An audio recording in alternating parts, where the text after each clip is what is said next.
Welcome back, ladies and gentlemen. So, as you can see from the title of this video, this is an update on the Jayme Closs case.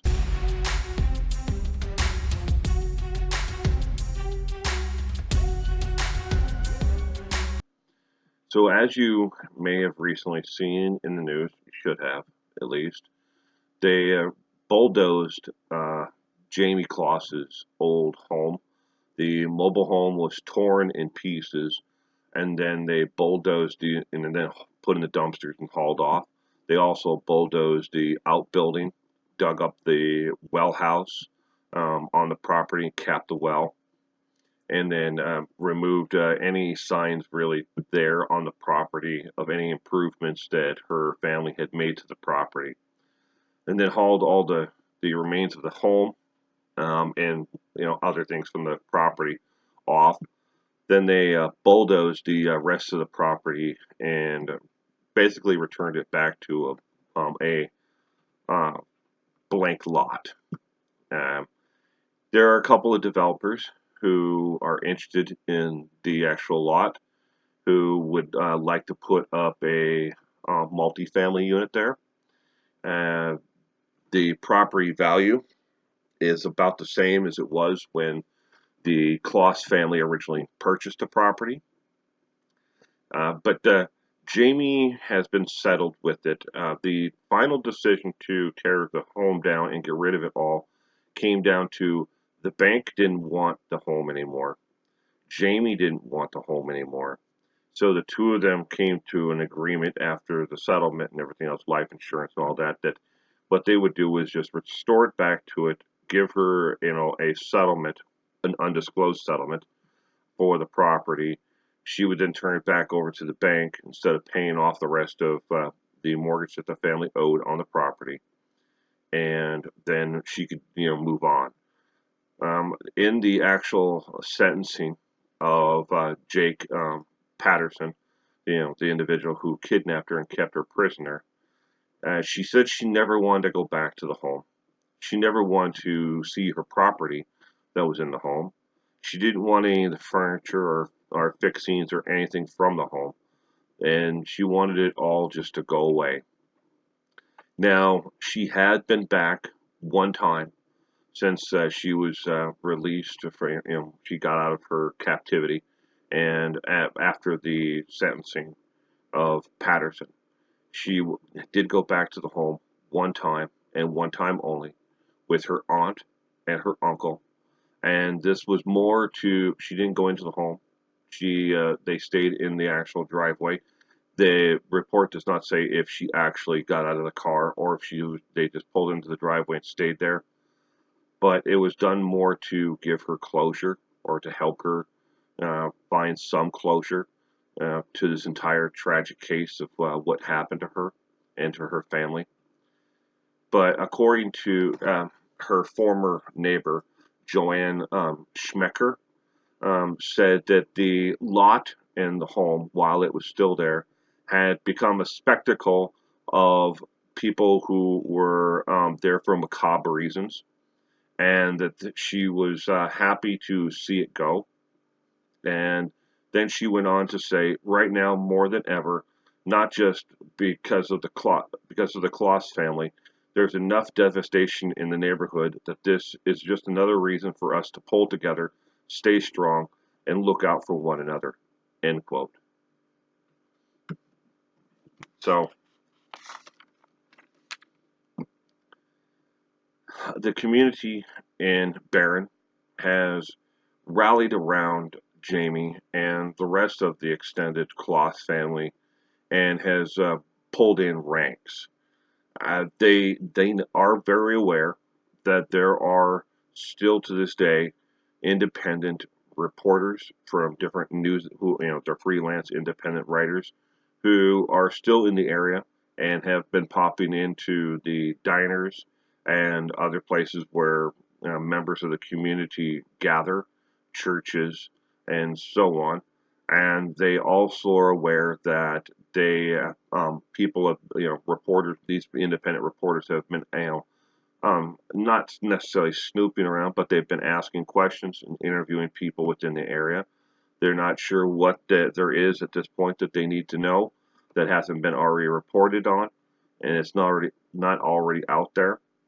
And to some extent, according to the sheriff, that some of these people who were still snooping around in the area and visiting at the where the Closs home was may be individuals who are kind of like myself, amateur web sleuths, and people who are reporting on it for other reasons other than to help the Closs case or to help Jayme Closs find closure to all this.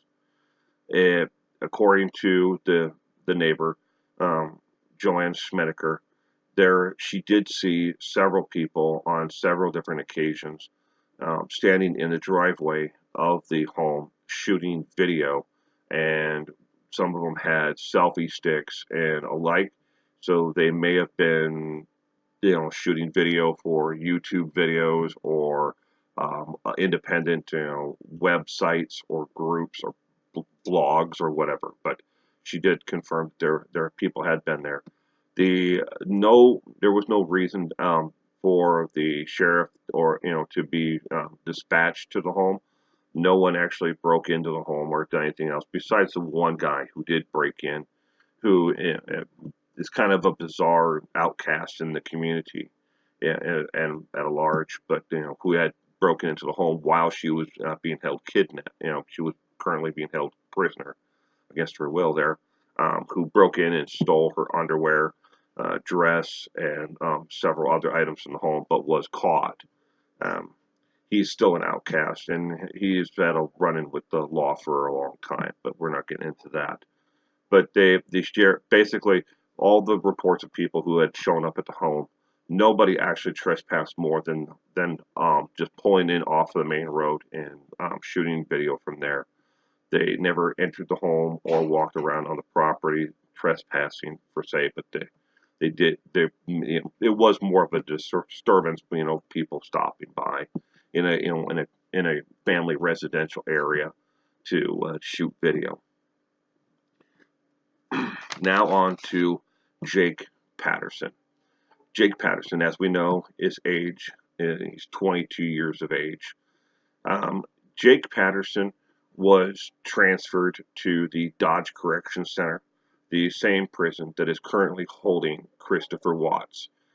He was transferred to D Block. It's not the same block that Christopher Watts is currently being held in and has been.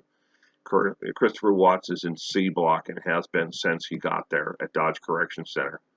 But he has been transferred out of Dodge Correction Center and was transferred to New Mexico Department of Corrections. Yes, he is being held in a correctional facility in New Mexico. And that is as of July 23rd of 2019, he has been there. He was first sent to the Central New Mexico Correctional Facility to be evaluated. It's kind of like what Dodge Correction Center is, in the state of Wisconsin. It's an evaluation center where they determine mental health needs of the individual, security risk, and so on and so on. There's a whole list of different things that they determine there based on previous experience, and knowledge of the individual and criminal record. But he was sent there to the Central New Mexico Correctional Facility to be evaluated.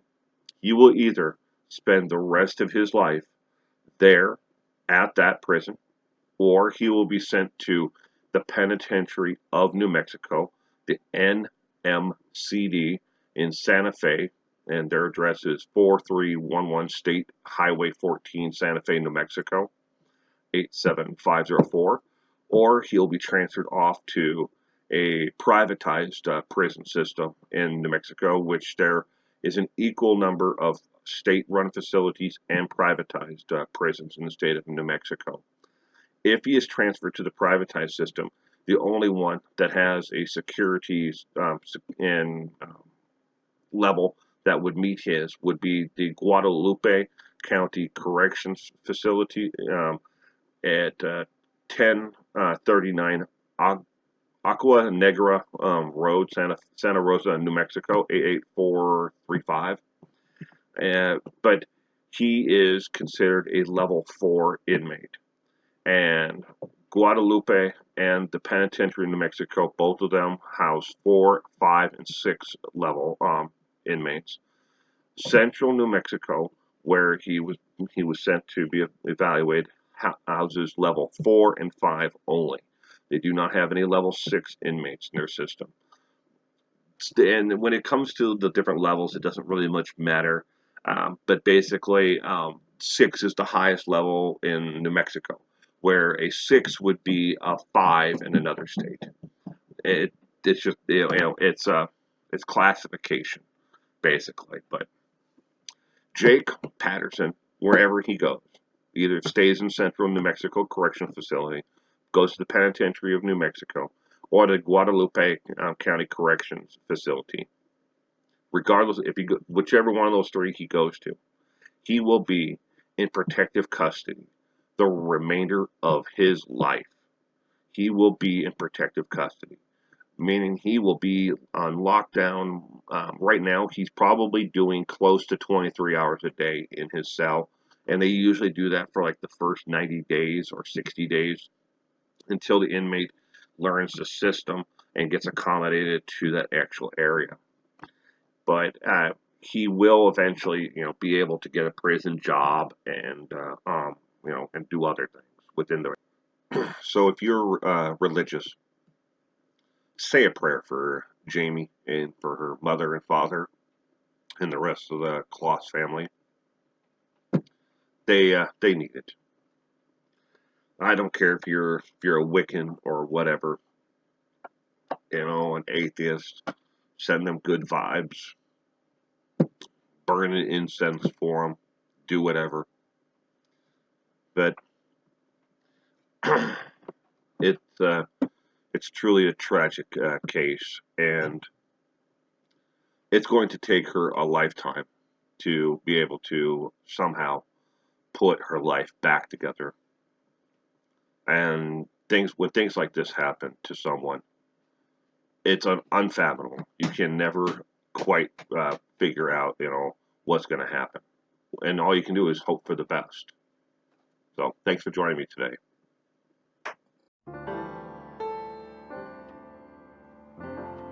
Do you see the subscribe button?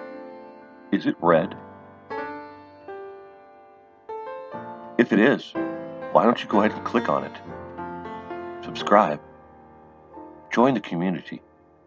Don't forget to hit that bell icon so you're notified when I put up a new video.